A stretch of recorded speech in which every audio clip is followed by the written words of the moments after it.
श्रीराम जय राम जय जय राम. 25 डिसेंबर. भगवंताचे स्मरण हेच प्रत्येक साधनाचे मर्म. एका गावाहून 2 सरकारी बैलगाड्या निघाल्या. एका बैलगाडीत सोन्याची नाणी असलेल्या पिशव्या होत्या आणि दुसऱ्या बैलगाडीत बांधकामाचे दगड होते. सबंध दिवसभर प्रवास करून त्या बैलगाड्या तालुक्याच्या ठिकाणी पोहोचल्यावर गाडीवानांनी गाड्या सोडल्या. सोने आणि दगड अधिकाऱ्यांच्या हवाली केले आणि दोन्ही गाड्यांच्या बैलांना कडबाच घातला. तसे भगवंताच्या दृष्टीने विद्वान आणि अडाणी दोघेही सारखेच. सुंदर विचारांचा भार डोक्यात वागवला म्हणजे विद्वानाला भगवंत जवळ होतो असे मुळीच नव्हे. विद्वान काय किंवा अडाणी काय, दोघांनाही बुडवण्या इतका अभिमान प्रत्येकाजवळ असतो. विद्वानाला अभिमान जास्त मारक होतो इतकेच. विद्येला जगात किंमत आहे, पण ती साधनरूप आहे, साध्यरूप नाही. विद्या हे भगवंताची दासी बनली पाहिजे. पुष्कळ वेळा विद्वान लोक व्यर्थ चिकित्सेने आपल्या आयुष्याचा नाश करून घेतात. साधे बोळे अडाणी लोक भगवंताचे नाम घेऊन मजेने तरून जातात.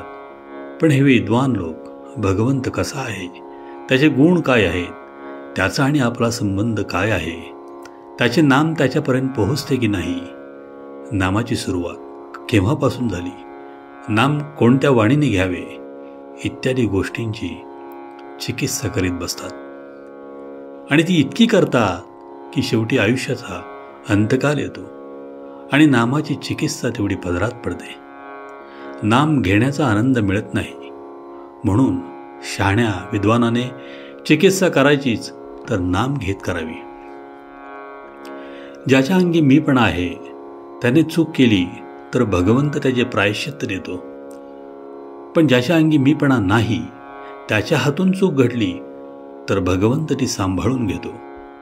समजा आज आपल्या हातून चूक झाली, अगदी जाणतेपणाने झाली, तरी आपण जर पश्चाताप पाहून भगवंताला शरण गेलो तर खात्रीने तो क्षमा करतो.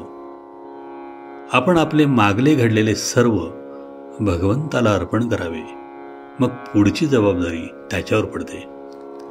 प्रत्येक भक्ताने साधनाचे कष्ट स्वतःच सोसले पाहिजेत.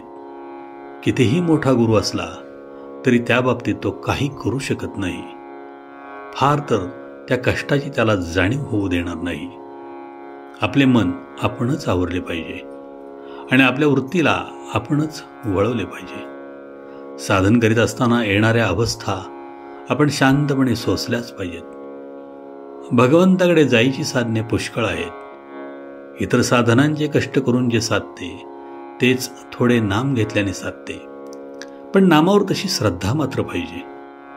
प्रत्येक साधनाचे मर्म म्हणजे भगवंताचे स्मरण होय. त्याचा पूर्णपणे समावेश भगवंताच्या नामात आहे. म्हणून ज्याला लवकर भगवंत गाठायचा आहे त्याने एका नामाची कास धरावी.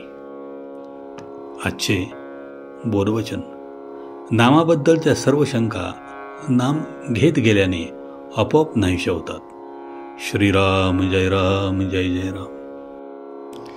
जयाचा जनी जन्म नामार्थ झाला, जयाने सदा वास नामात केला. जयाच्या मुखी सर्वदा नाम कीर्ती, नमस्कार त्या ब्रह्म चैतन्य मूर्ती. जय जय रघुवीर समर्थ.